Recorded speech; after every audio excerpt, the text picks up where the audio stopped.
Hello दोस्तों, मैं अखिलेश चंद्र study first से आपका बहुत बहुत स्वागत करता हूं। दोस्तों, हम लोग पढ़ रहे थे एनसीईआरटी कक्षा 6 भूगोल। पृथ्वी हमारा आवास और चैप्टर का नाम है सौरमंडल में पृथ्वी।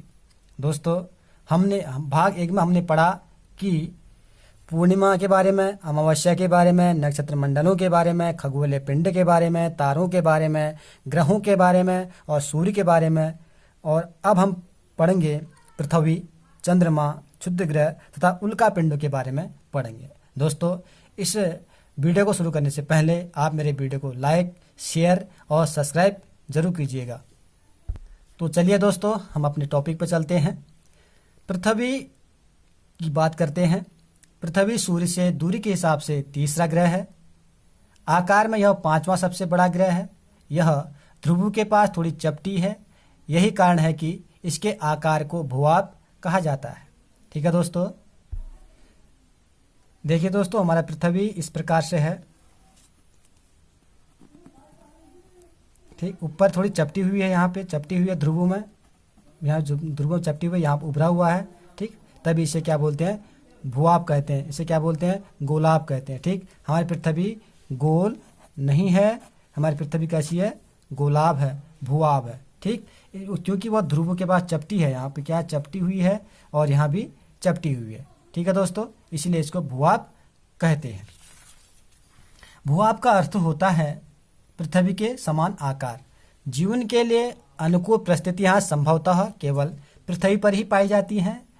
पृथ्वी न तो अधिक गर्म है और न ही अधिक ठंडी। यहाँ पानी एवं वायु उपस्थित है जो हमारे जीवन के लिए आवश्यक है। वायु में जीवन के लिए आवश्यक गैसें जैसे ऑक्सीजन मौजूद है। इन्हीं कारणों से पृथ्वी सौरमंडल का सबसे अद्भुत ग्रह कहलाता है। ठीक है दोस्तों, बहुत बार पूछा जाता है कि हमारे सौरमंडल का सबसे अद्भुत ग्रह किसे कहते हैं, तो हमारे सौरमंडल का अद्भुत ग्रह है पृथ्वी। अंतरिक्ष से देखने पर पृथ्वी नीले रंग की दिखाई पड़ती है क्योंकि इसकी 2/3 सतह पानी से ढकी हुई है, इसलिए इसे नीला ग्रह भी कहा जाता है। ठीक है दोस्तों, समझ गए कि नीला ग्रह भी कहा जाता है। ठीक, क्यों? क्योंकि इसका जो है, इसमें पानी, इसकी 2/3 सतह क्या है? पानी से ढकी हुई है। ठीक, और ध्यान दीजिएगा कि प्रकाश की गति लगभग 3 लाख किलोमीटर प्रति सेकेंड है। इस गति के बावजूद भी सूर्य के प्रकाश को पृथ्वी तक पहुंचने में लगभग 8 मिनट का समय लगता है। ठीक है, ध्यानपूर्वक सुनिएगा कि प्रकाश की गति लगभग 3 लाख किलोमीटर प्रति सेकेंड है। इस गति के बावजूद भी सूर्य के प्रकाश को पृथ्वी तक पहुंचने में लगभग 8 मिनट का समय लगता है। ठीक है दोस्तों, समझ गए होंगे। अब हम बात करते हैं चंद्रमा की। हमारी पृथ्वी के पास केवल एक प्राकृतिक उपग्रह है। इसका व्यास का केवल 1/4 है। यह इतना बड़ा इसलिए प्रतीत होता है क्योंकि यह हमारे ग्रह से अन्य खगोलीय पिंडों की अपेक्षा नजदीक है। ठीक है दोस्तों, ये जो है हमारी पृथ्वी के पास केवल एक प्राकृतिक उपग्रह है। इसका व्यास का केवल 1/4 है। यह इतना बड़ा इसलिए दिखाई देता है क्योंकि हमारे ग्रह से अन्य खगोलीय पिंडों की अपेक्षा नजदीक है। ठीक है, इसलिए हमको ये यहाँ बड़ा दिखाई देता है। यह हमसे लगभग 3,84,400 किलोमीटर दूर है। कितना किलोमीटर दूर है दोस्तों? 3,84,400 किलोमीटर दूरी पर स्थित है। कौन? चंद्रमा पृथ्वी से। चंद्रमा पृथ्वी का एक चक्कर लगभग 27 दिन में पूरा करता है। लगभग इतने ही समय में यह अपने अक्ष पर एक चक्कर भी पूरा करता है। चंद्रमा की परिस्थितियां जीवन के लिए अनुकूल नहीं है। यहाँ न पानी है और न वायु है। इसकी सतह पर पर्वत, मैदान एवं गड्ढे हैं जो चंद्रमा की सतह पर छाया बनाते हैं। पूर्णिमा के दिन इसकी स्थिति को हम देख सकते हैं या छाया को हम देख सकते हैं। ठीक, नील आर्मस्ट्रॉन्ग पहले व्यक्ति थे जिन्होंने 21 जुलाई 1959 को सबसे पहले चंद्रमा की सतह पर कदम रखा। ठीक है दोस्तों, कौन थे वो? नील आर्मस्ट्रॉन्ग, जिनने 21 जुलाई 1959 को सबसे पहले चंद्रमा की सतह पर कदम रखा। और किस भारतीय ने सबसे पहले कदम रखा, इसके बारे में आप हमें कमेंट बॉक्स में कमेंट कर सकते हैं, उसमें आप हमको बताएंगे। ठीक है दोस्तों। अब हम बात करते हैं क्षुद्र ग्रह की। इसकी बात करते हैं क्षुद्र ग्रह। ठीक, सॉरी दोस्तों, क्षुद्र ग्रह पढ़ने से पहले हम उपग्रह के बारे में पढ़ लेते हैं। उपग्रह क्या कहलाते हैं? जो ग्रहों के चारों ओर चक्कर लगाते हैं, जो ग्रहों के चारों ओर चक्कर लगाते हैं उसे उपग्रह कहते हैं। ठीक, और मानव निर्मित उपग्रह किसे कहते हैं? जो उपग्रह मानव द्वारा निर्मित किए जाते हैं, जो उपग्रह मानव द्वारा निर्मित किए जाते हैं उसे हम उपग्रह कहते हैं। ठीक है दोस्तों, सैटेलाइट। ठीक, इसको आप इस प्रकार से देख सकते हैं। ये मानव निर्मित सैटेलाइट है, मानव निर्मित उपग्रह है, जो हमारे सौर मंडल में आंखें जमाए रखता है। वहाँ की गतिविधियों के बारे में हमें बताता है, वहाँ के मौसम के बारे में जानकारी देता है, वहाँ किसी अन्य किसी खतरे के बारे में हमको ये बताता है। ठीक है, यह रॉकेट के माध्यम से अंतरिक्ष में भेजे जाते हैं।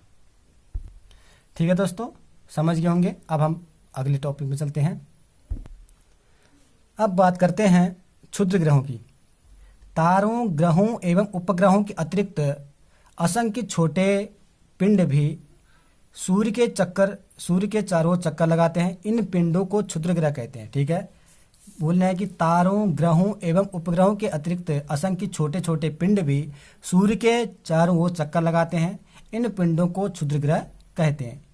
ये जो क्षुद्र ग्रह हैं मंगल एवं बृहस्पति की कक्षाओं के बीच में पाए जाते हैं। दोस्तों, अभी मैंने आपको बताया था, आपको उस पार्ट में बताया था कि पहले पार्ट में बताया था कि जो है ये जो क्षुद्र ग्रह हैं ये मंगल एवं बृहस्पति की कक्षाओं के बीच में पाए जाते हैं। ठीक, वैज्ञानिकों के अनुसार क्षुद्र ग्रहों के ही भाग हैं जो कि बहुत वर्ष पहले विस्फोट के बाद ग्रहों से टूटकर अलग हो गए हैं। आइए दोस्तों इस प्रकार देखते हैं इसे।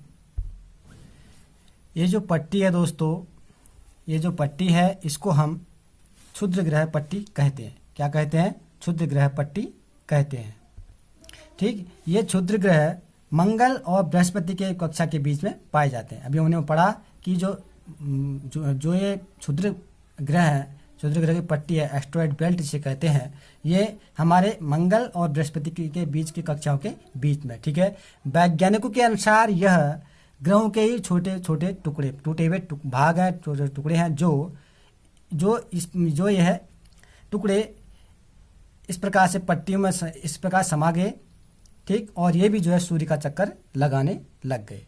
ठीक है दोस्तों, समझ गए कि क्षुद्र ग्रह किसे कहते हैं और वह हमारे सौरमंडल में कहाँ पर स्थित है। ठीक है दोस्तों, आगे बढ़ते हैं। उल्का पिंड। सूर्य के चारों ओर चक्कर लगाने वाले पत्थरों के छोटे छोटे टुकड़ों को उल्का पिंड कहते हैं। ठीक है दोस्तों, सूर्य के चारों ओर चक्कर लगाने वाले छोटे छोटे टुकड़ों को उल्का पिंड कहते हैं। कभी कभी ये पृथ्वी के इतने नजदीक आ जाते हैं कि इनकी प्रवृत्ति पृथ्वी पर गिरने की होती है। इस प्रक्रिया के दौरान वायु के साथ घर्षण होने के कारण ये गर्म होकर जल जाते हैं। फलस्वरूप चमकदार प्रकाश उत्पन्न होता है। कभी कभी कोई उल्का पूरी